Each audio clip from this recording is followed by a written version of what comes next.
Good evening, everybody.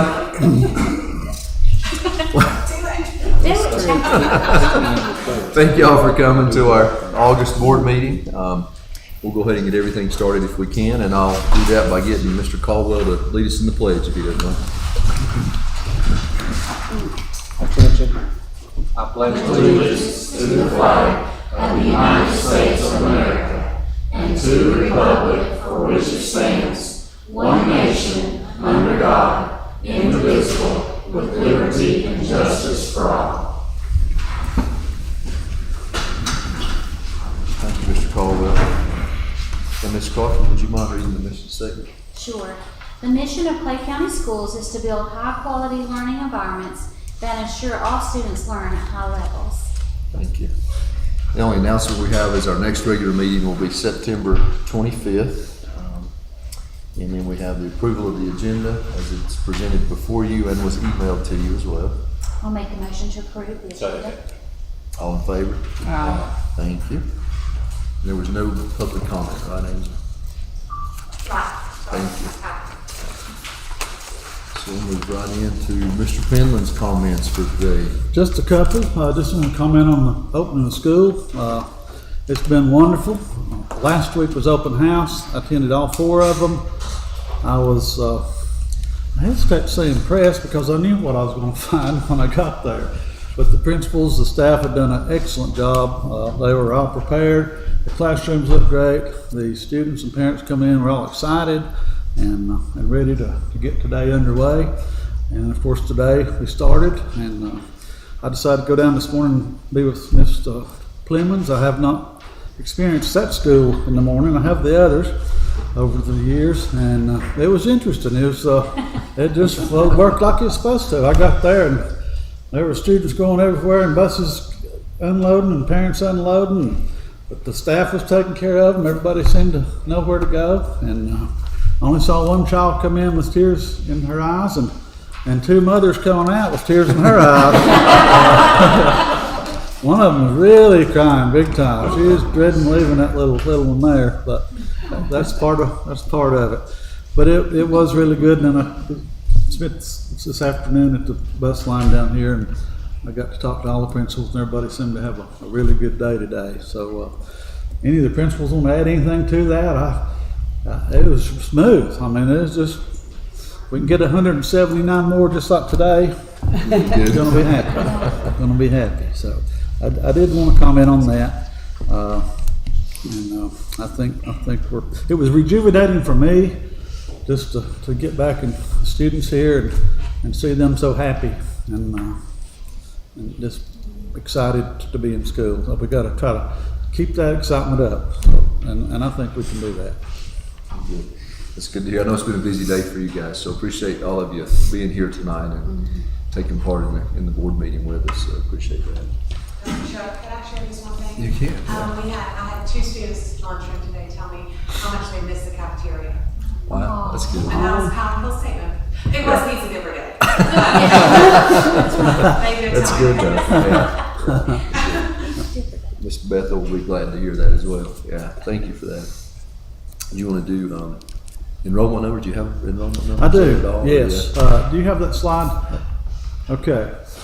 That's we've got that in the packet too in front of you. The enrollment numbers as of today, we're about 9 under what we thought we would have a week ago, which is, that's okay. As long as we're within 10 to 15 either way, we can handle it. We may have some more.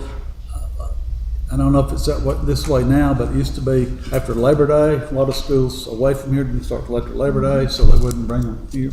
But we're good. The 2nd grade I know was of concern. It's actually 3 or 4 less than we thought, so I think we're okay there. So that's keep your fingers crossed there.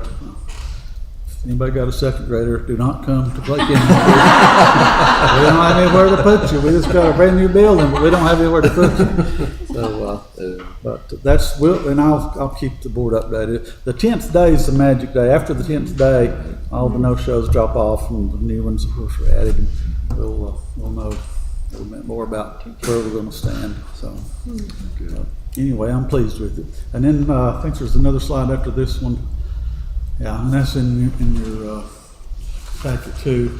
I just want to bring to everyone's attention how important attendance is. The parents tend not to think about it sometimes. That's a good 2 days a month, and that doesn't sound like a lot, but it adds up over time. It's a lot of hours, a lot of days, a whole year of school by graduation. And they may not miss any this month, they end up missing 3 or 4 next month. This is an average of 2 per month. So we can't do our part if they're not here. We just can't do it. So we really ask parents to pay close attention to getting their kids to school. And I think you might have seen it in the paper. My philosophy is be sure they're well fed, well rested, and well loved, and here. And we'll do the rest as good as we can. So just wanted to bring that to the board's attention on attendance. That's good. Anybody else have any questions or comments regarding any of that? Just appreciation. Yeah. Very good. Well, next we have the recognition section. Ms. Owens is. Please. We have 3 this month, and we have. Come on, Michelle. And we recognize these in our opening session, and we have posted on Facebook, but we feel like you guys would also want to join in on recognizing these folks. But Miss League was recognized as the NCAT Clay County Beulah Paget Wishard Honored Educator Scholar for this school year. This is an annual award that we receive specific to Clay County in honor of Miss Beulah Paget Wishard, who is a honored educator, and her family chose Clay County to participate and provide this funding for. And Ms. Leak receives $250 for your classroom for that. So and that to teachers is gold. So congratulations. Thank you.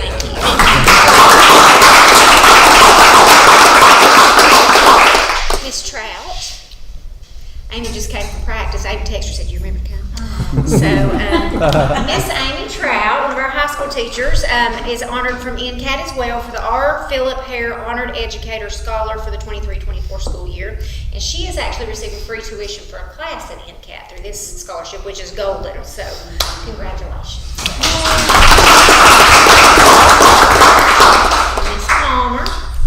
I might add these 2 NCAT recipients, or the NCAT group chooses them. We don't, they send it in and they choose from people all across the state. Now, of course, with the Beulah Paget, it's actually Clay and Durham. It's both counties, because I think she taught in Durham. Right. They had family ties. Grew up here, yeah. So yeah, but it's really a nice honor to both of you. Yes. Look We're forward proud. to seeing you go to NCAT. You'll like it. And Miss Ravonda Palmer has been named the Western Region Curriculum and Instruction Management Coordinator, which we normally say CIMC, of the year. So out of the whole region, she was elected by the peers in that group to represent the region. And she's actually going to get to go into the state level competition. So she could be our state CIMC. She is going So to. she does a fabulous job. As you know, our internships and apprenticeships has just grown immensely under her body. She's going constantly to meet with people in the community and trying to build those relationships and get our students in the apprenticeships and internships that they want to be in. It's meaningful to them, and we've had some that decide that's not what I want to do, Exactly. and that's what it's built for. You know, but we've got some that's like, oh my gosh, I love it. So thank you. Oh, you're welcome. Thank Thank you. you, Ms. all. Thank you.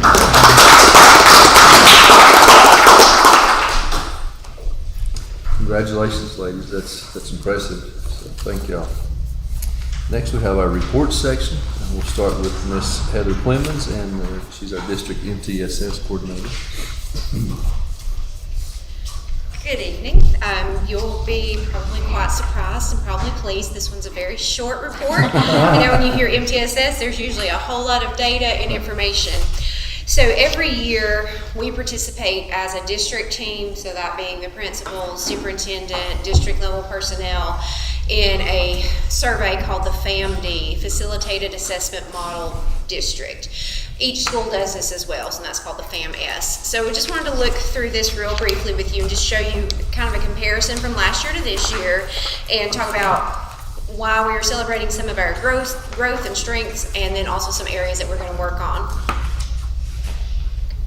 So you can see last year, the 21-22 data, well, I guess this was previous 2 years, our overall family, and this is, I guess the best way to describe this is how does the district level team feel or perceive our implementation of MTSS? And y'all know we have been working on this really hard for like 3 years now. And we had grown from the 2021 year to 43%, so we were actually like okay with that. But this year we improved that overall score to 65%. And you can see it's broken down into different domains. And I'm just going to look at those. Some of them, there was one that we were stagnant in, but we were already pretty high in that area. But some pretty significant growth overall. You can go ahead, Adrian. So this is, I like to look at charts. I think this is just easier to look at these. So overall, we noted that we had improvement in all areas with the exception of communication and collaboration. And we were stagnant there, but we were already fairly high in that area. Our greatest areas of growth were in the areas of team problem solving processes and the area of the MTSS intervention model. So those are the places that we really showed a lot of growth, and I think that just says a lot for our staff that that's the work that we've been putting in, is how are we communicating with each other, how are we solving the problems, how are we approaching, how are we using data to approach problem solving, and I think that's just evidenced here in what you see. All right, you can go ahead. All right, so these were areas of improvement, and I feel like this is what led to those things. So in building capacity, we had some really great growth there. And what we have set up over the last few years is we have a professional development model essentially. So we have a district team, but then we also have school teams for each area. And those school teams meet monthly. So we have an academic team within each school, and then the leaders of that meet together monthly. And I'll lead that. And it's really just a wonderful time to help each other grow. We set goals at the end of each meeting. All right, this is what did you accomplish this month? Where do you want your school to be next month? How can we help you get there? So we also have that with our social emotional component and our behavior PBIS component as well. So we have that structure set up. The area of problem solving is another area we had some good growth in. So we use a problem solving model here among our district level staff. So we know what are we using the data for that we have. I think for a long time we were just collecting data and looking at it and like, oh, good. But now what are we doing with that? So we have an approach to how we're going to use it in academics, social emotional areas, and in our behavior. And then the last one, the MTSS model. So we went from not implementing at all to operationalizing. So that's sort of like almost the highest score that you can get. We have ensured that we have academic intervention practices in place, and we've defined those across each school level, each content area. We have defined methods of instruction. We have very clear expectations for curriculum, and we also have equitable environments across the board. And so all those pieces together have helped us create a really solid model and infrastructure that we are able to adhere to at each school level. In the next slide, you'll see these are the things that we're working on right now that we want to carry on into this next school year. Our lowest area was data evaluation, and there's some places that we were really good and solid in, but there were also some places that were lacking. I know for the primary school, we didn't have a math measure other than iReady, and we didn't feel like that was the best that we could have. We wanted something that was a little bit more specific, so we've adopted a new curriculum, not a new curriculum. Don't let anybody hear me say that. We have adopted a new measure, a benchmark measure that we'll administer 3 times a year. So that's going to help us get some better data there.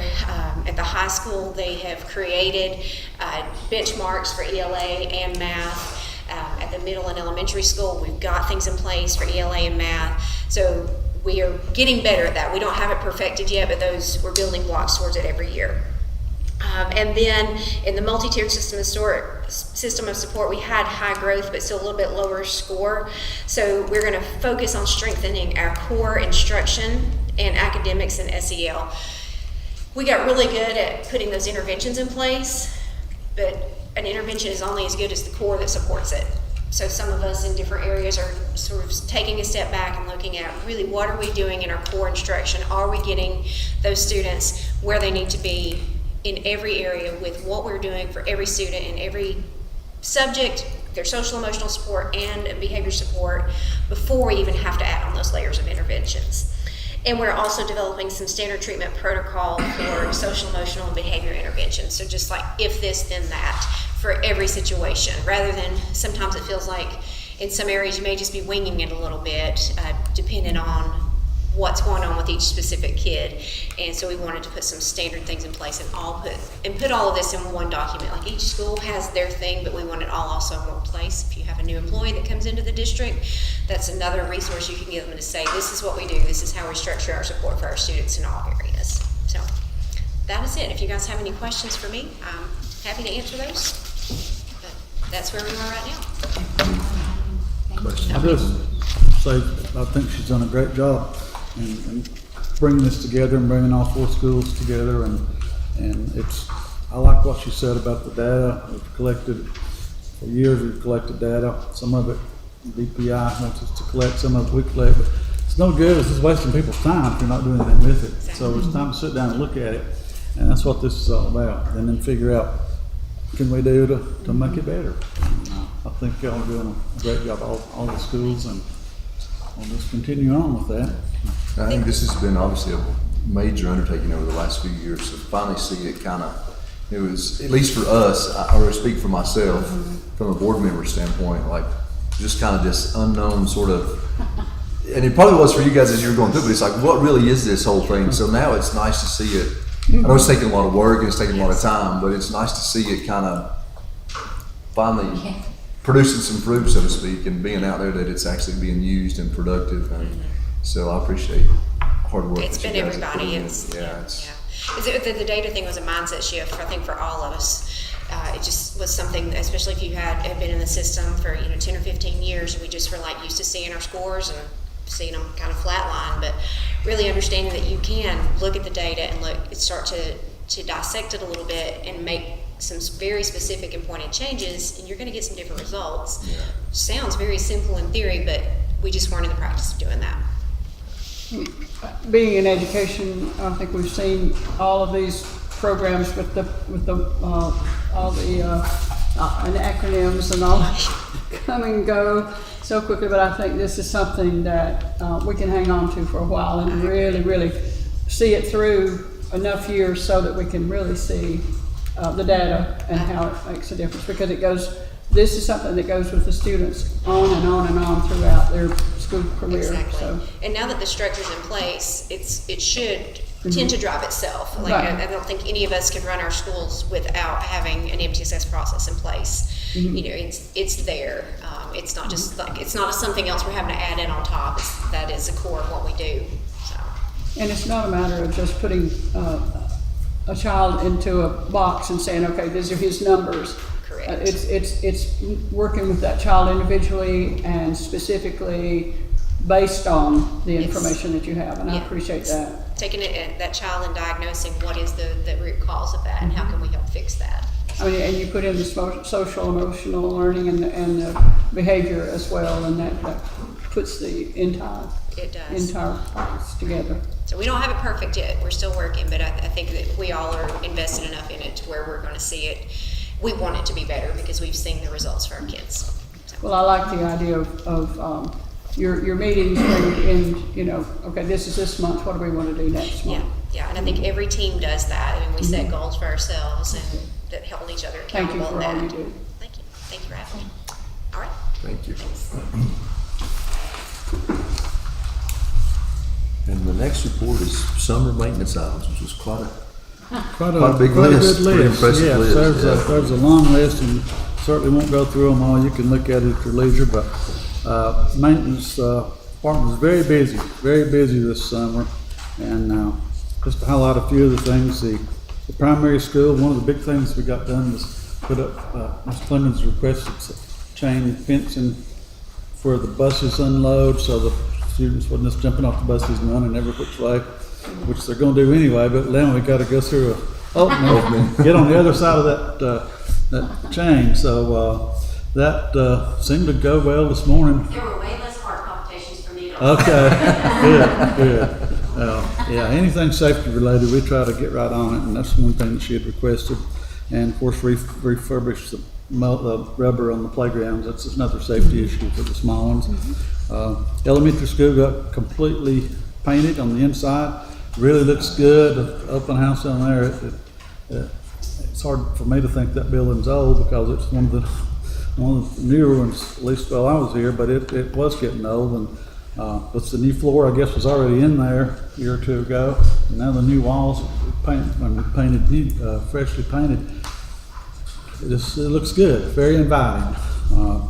Middle school, I did a lot of, you can read through there, a lot of work, especially in the gym. We got air conditioned, mini splits installs, so we got air conditioning now in middle school gyms. And I think they redid the weight room, painted some, and athletics, bought some new equipment in there. So we got that to go on.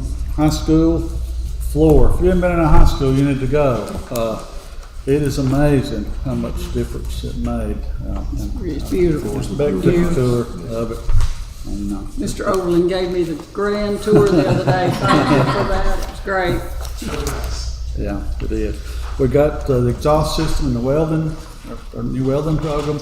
Got it pumped out the roof, and had Cox Roofing to come in and make sure the roof was sealed and everything. So that'll certainly help with the welding program.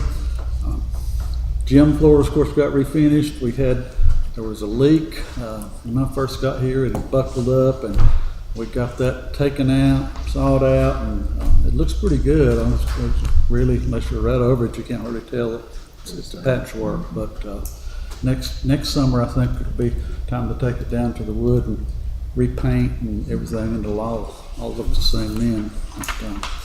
And then campus-wide, just the normal stuff. We did a little more with the landscaping. I've got this feeling that when parents come through and visitors come through, first thing they see is when they drive up to your building, and it needs to look good. So we added some flowers and shrubs, and mulched pretty much all the new beds, put mulch on it.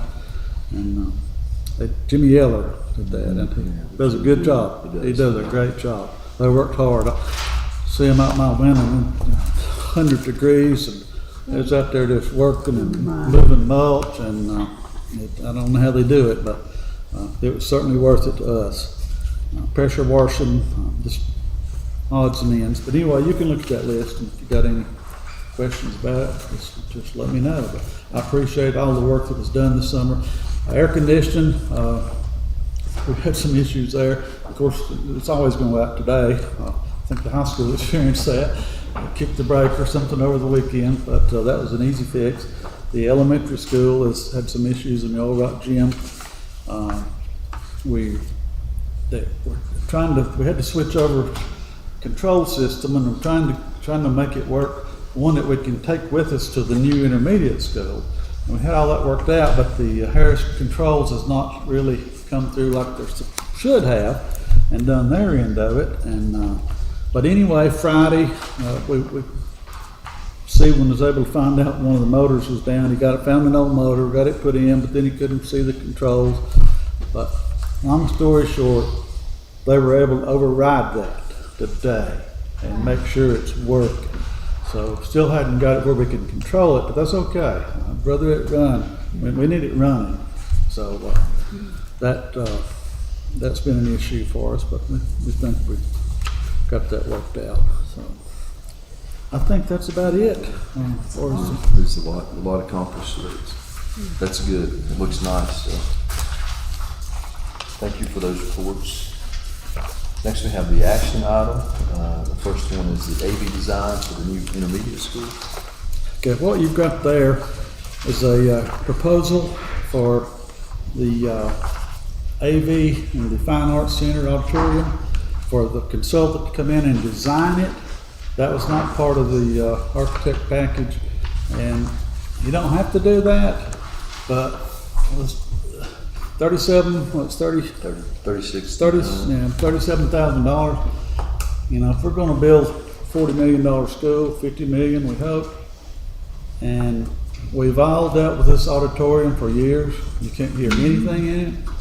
And if we're gonna build a new fine arts center, we need to spend $37,000 to get it designed to be where we can all benefit from it. Yes. Our productions, our awards, whatever you do, chorus, anything. And that's what this company does. Brawley and Associates. James Brawley. James Brawley. And this will come out of our money from the state. It's allowable to do, part of the design.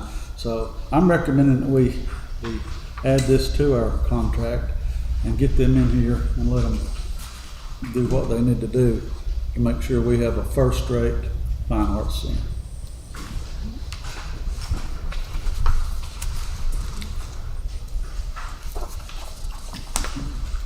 And this was recommended to us by our architects, LS3P.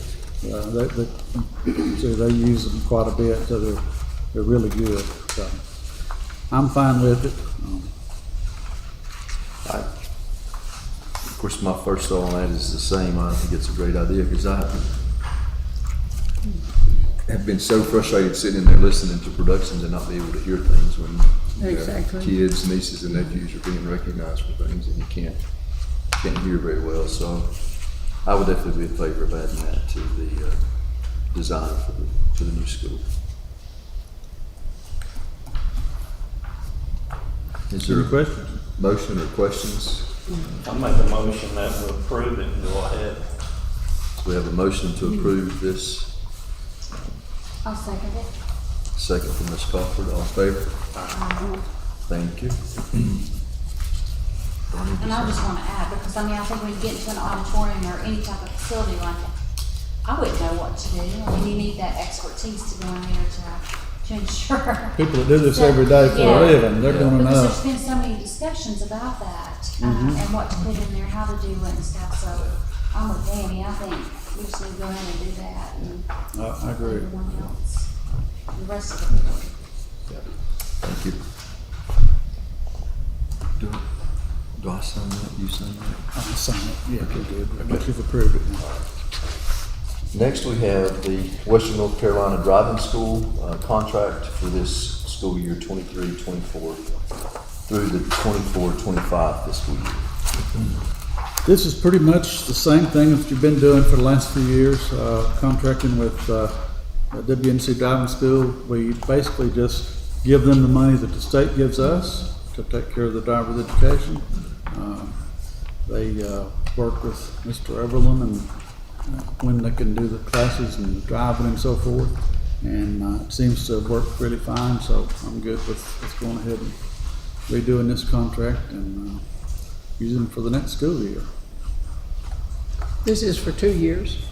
Okay, all right, thank you. Yes, it is for 2 years, you're right. Appreciate you pointing that out. Yeah, it's 2 years. And so the same thing will happen next year. You won't have to approve it, but we just give them what the state gives us. And that doesn't cost Clay County anything.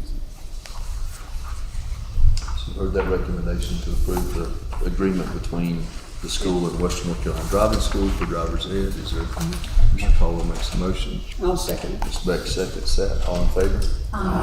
Thank you. We need to sign that. Okay, put that back to Shelley. Do you want me to do? That doesn't matter, whatever, yeah, we're good.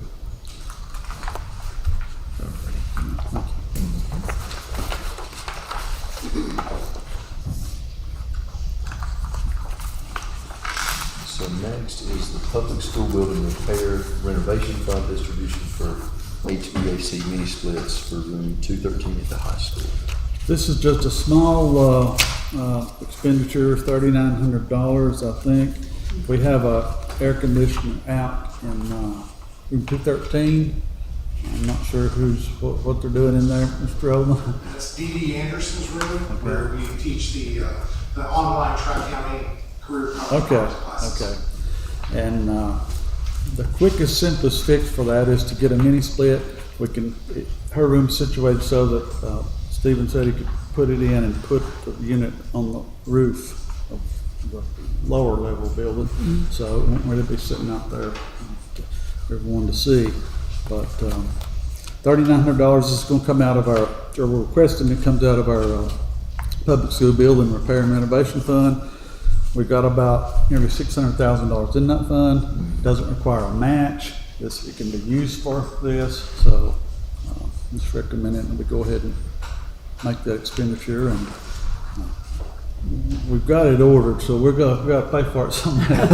We didn't have, I'll just be honest with you, we didn't have time to wait till the 9th. We ordered it. So I guess if you don't approve it, I'll have to write the check myself. And I would if I have to. You did notify the board earlier on this, so. Right, you know, yeah. It wasn't as though it's just new to us right now. So.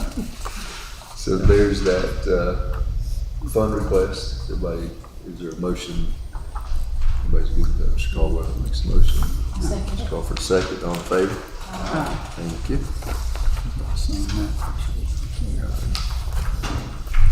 This one, we do have to get the chairman and county commissioners to sign too. They have to sign off on this, so once Dr. Shook signs it, I'll get Rob Peck to sign it, and we'll be in business. Okay.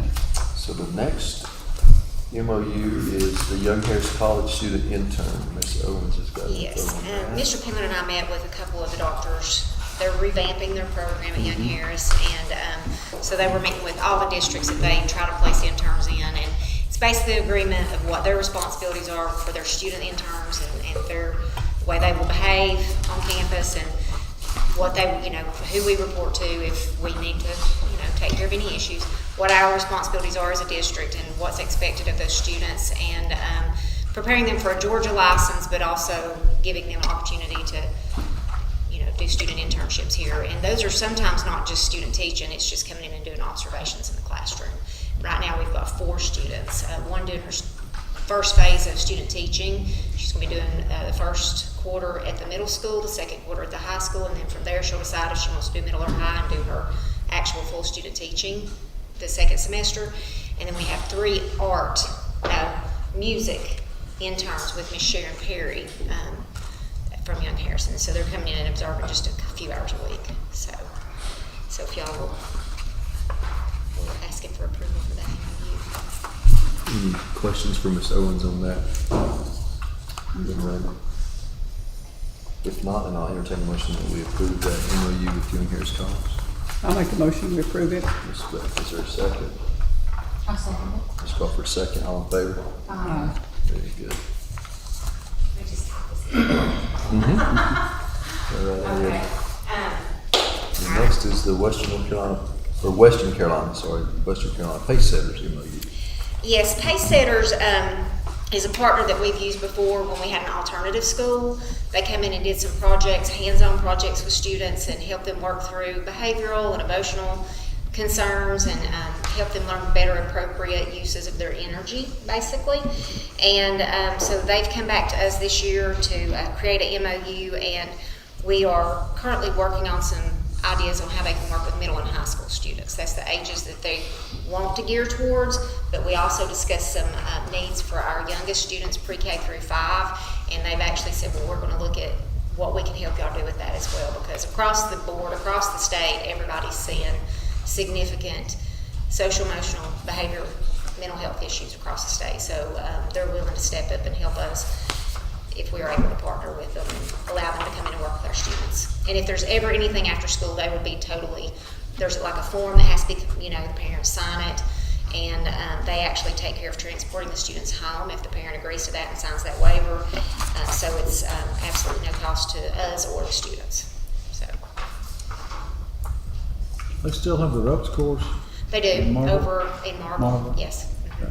Is that where they're still based, or? it is. Okay. It is.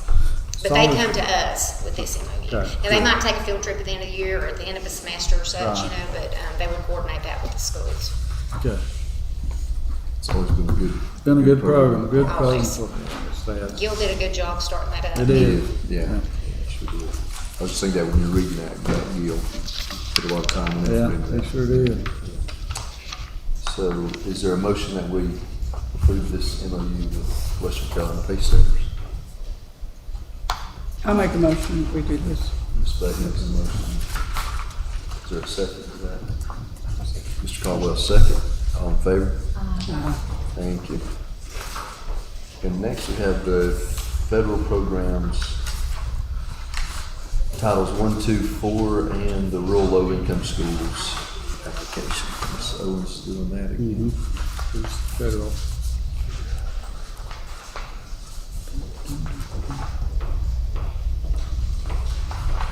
All right, federal programs. This is our consolidated grant. It's the first part of it. They've actually broken it apart. It used to cover all the way through RLIS, but the consolidated grant now is titles 1, 2, 3, and 4. And then we have a separate grant that I have to write for rural low-income schools, which we refer to as RLIS. And then this is the last year of our phase for the ESSER grants, the 181 funding. I've broken this down on the printouts that you have, and I left mine on my desk, but I broke it down into the allotment. Yes, thank you. So I've broken each one of these titles or grants into the allotment amount, and then the carryover amount, and then what the total amount is that we have available to spend for this school year. So Title I, that is only for the primary and the elementary school. Those are the two areas that we target, because if we can get them at the beginning of their education, it should, progress up into the middle and high school areas. Our set-asides that we have for this, we always put money away for preschool to help pay a percentage of the preschool salaries for those teachers. That's $83,944. We are required to have a homeless set-aside. $650 is the minimum. We don't need to set aside more money because we have such a great Communities for Students program that always comes through for our students. But we're required to set that aside. I don't know that I've ever had to use that money. Of course, it's there if we need to use it. So, and then the parent involvement set aside, that's a per pupil amount. It's an allotment calculation that comes through the grant when I put the funds in there, and we have to have at least one per pupil amount set aside there. That's a required set aside. The salaries and benefits, this will, at Hayesville Primary School, so how you break this apart is you look at the enrollment for the two schools, get a total, and then you take a percentage. How many of those students are at the primary school and how many of the students are at the elementary school. So the primary calculated to 54.5% of the funds. That's going to pay for teachers in the kindergarten, in the first grade, and in the second grade. And then at the elementary school, it's 45.5% of the funds, and that's going to pay for teachers in 3, 4, and 5. 100% of the salaries are going to be paid, and benefits are going to be paid for 2 teachers, and 20% of the salary for 1 teacher at the elementary. And then there's indirect costs. Any questions about Title I? That's all salaries. We spend it all on salaries. So, Title II helps us pay for PD and such, and it's district-wide. This year, our allotment's $70,814 total with our carryover. We are paying mentor stipends for the beginning teachers. That is coming from directly from here. We have mentors, but we're also paying for that joint partnership with the North Carolina Beginning Teachers Support Program out of Western, and they seemed to really enjoy that last year. They felt like they had someone they can talk to that is not right here keeping an eye, looking at them and watching them daily, and we had some really good feedback about that last year, so we decided to continue that this year. The district and school coordinator stipends, so all that information that Heather provided you through that FAMD, we have a coordinator at each school for MTSS, SEL, and PBIS. We have a district coordinator for each as well. So there's a total of 16 coordinators that we pay a stipend to do the teamwork for the district on that. Now, we all participate and help do the surveys and things like that and have input almost weekly at our leadership meetings and such.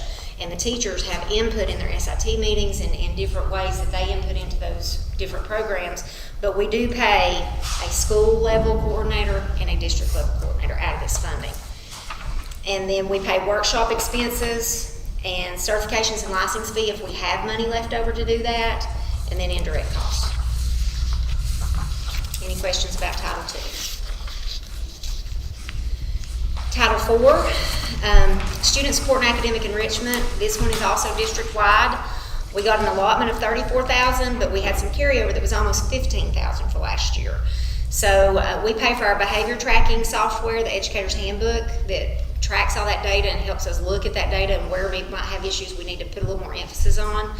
Our SEL curriculum K-12, our social emotional data app, The attendance flyers that we send out K through 8, as well as 9 through 12, which is a different flyer for them. The high school created a beautiful WIN intervention flyer to send home with parents to explain what WIN is and to show that schedule. And we also pay for academic assessment and progress monitoring substitutes for primary school. They requested that this year so that y'all could do that new assessment. Yes. And then we're also looking at it to pay for the expenses for the school counselors to attend the NCASA conference. So, and we're looking at some other areas, but these are the big things we've been looking at. So indirect costs, and that's it. It's a chunk of money, and we're hoping to spend it appropriately this year. Any questions on that? Okay. RLIS, this is primary and elementary only. $41,000 when you add the allotment and the carryover. The primary school has spent their lump sum on some supplemental readers for kindergarten, right? It was just the kindergarten level, and we were able to get them to come down a couple thousand on that because they were over the allotment amount. We're like, hey, we need this to come down, and so they were nice to work with us and gave us that. And then the elementary school is still working on their plan for RLIS, but we have a chart of accounts we have to follow, and we always look at that and go through that and make sure we're, spending the money appropriately and how it's allowable. And then, of course, the indirect costs. And then ESSER 3, this is our last year of the COVID funding, and right now we've got a little over $1 million left. This pays for 7 funded positions. We have 2 instructional coaches, 2 interventionists, 1 student support specialist, and 1 EC compliance specialist, and 1 federal programs clerk, because it takes a lot to keep up with all the paperwork that goes with this, and she helps us do that. The address learning loss and unique needs of special populations. We have mental health needs that we address, reduce the viral spread and improve air quality. That's all these air conditioning units that we're trying to install. The flooring that's going down, that's to help reduce the spread because carpet harbors junk. And if you're asthmatic, carpet's terrible, so that improves the air quality. And then we also have the indirect costs with that. And then we will be done with that money by September 30th of 2024. And we're going to miss it. It's been great money to help add some additional positions that we've got to figure out where we're going to pay for those from. And I don't know that we'll get any more from this, mostly all federal, and extra money, but certainly, thank you. The state of North Carolina is aware, all across the state, I keep hearing superintendents say, we need something to sort of help us fill in here. We can't just, obviously we all knew it was going to come to an end, but it's done so much good. And I look at the positions that we've got hired here, and what we've been able to do with the money, and certainly I hope the General Assembly will come through and provide us a sort of a soft landing, I call it. Maybe not all of it, but we'll come up with a good chunk of it. And if they're going to phase it all out, phase it out over time. It'll just make a big difference. So, and maybe I hope they'll see the importance of what we've been able to do with it. Well, all the growth we've made, the COVID shutdown was just horrendous, but the growth we've made academically, and I think y'all would agree, all this money that we've used for interventionists and coaches and student support specialists, it has been tremendous in helping the growth that we're seeing in our students, and not just academically, but social emotionally as well, because these added positions we've been able to put in have helped us help those kids when they need it. So I hope we can get the money elsewhere. I mean, the state should look at Clay County as an example of how to use that and do it well, Yeah, that's a big concern of mine, is losing those positions like that. So this is for approval as well, because I have to show an approval date for all these grants when I submit them, So you've heard that presentation on those federal programs. Is there a motion that we approve those? I make a motion that we approve it. Is there a second? A second. All in favor? Thank you. And next we have the approval of the consent agenda. We have the policy 6402, which is participation by historically underutilized businesses that came from the North Carolina School Board Association, that policy did. And then we have approval of the board meeting minutes for July 24th, regular session. Those are the 2 items there. So is there Motion. I make a motion. Mr. Jones makes a motion. Is there a second? A second. Ms. Beck, second. All in favor? Thank you. And then next, entertain a motion that we go into closed session. Make a motion to go into closed session. Mr. Jones, is there? Second. Ms. Coffey, second. All in favor? Thank you all. Have a good evening. Rest a little bit. I know today's been a little tiring.